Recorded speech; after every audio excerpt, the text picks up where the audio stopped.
The publishers group of PenSpring is a different, unique group that will be granted their own white label version of PenSpring, therefore avoiding any conflict of interest.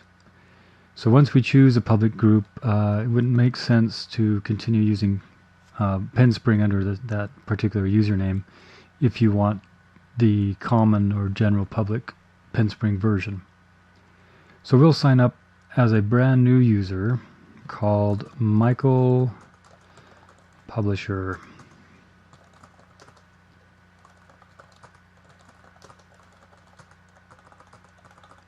Agreeing with the user agreement as usual and submitting. Now notice how simple it is then that we simply go to the groups to add a group, and we choose a publishing house group.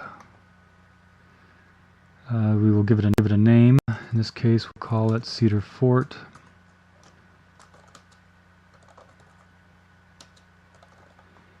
We don't need to bother with address and city. It's only for your convenience. And submit it. Now at this point in time, we can begin adding users, but what would happen is PenSpring support would take your logo and your background in order to create your very own PenSpring version. I've already created a setup for that for this particular example. So notice that it looks fairly similar to PenSpring. There's the Cedar Fort test group that we have. Username and password. So you create, well, I'm going to log in as the person you just signed up as, so you would be the administrator. Notice we go in then to a similar page that we saw earlier, but now we can add new users. We're going to add Julie. Don't need to add the address or anything. Username's important though.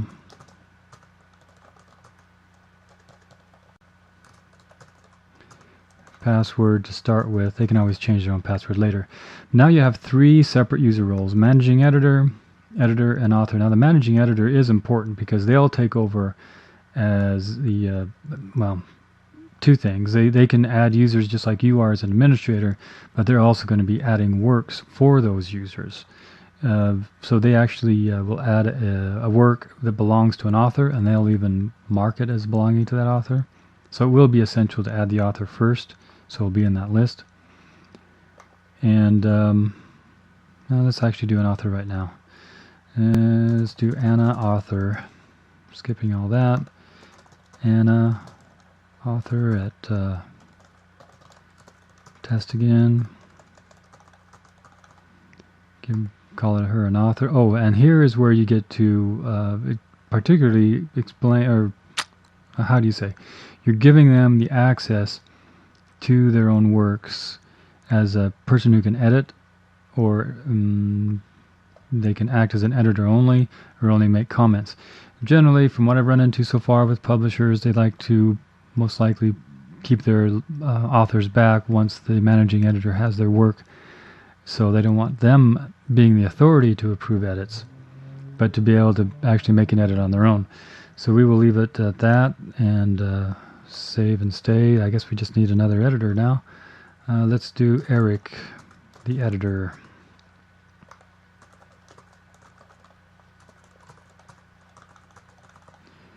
Call him an editor. So we have one user of every type right there. So going back to My Works, this actually becomes the home page, different than the My Works of the general or common PenSpring version. And we see the users entered in and all their roles. Now if I could remember Julie login, we're going to log out and log back in as her.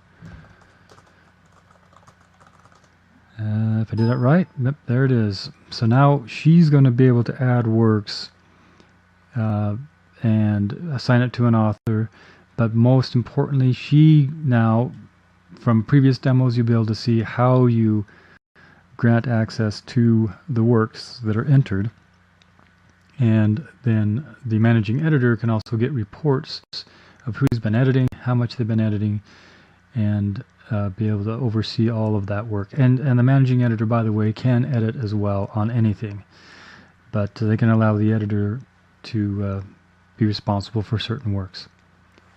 This has been a demonstration of the Publishing House Group. We invite you to see the additional demonstrations to see the powerful features of PenSpring.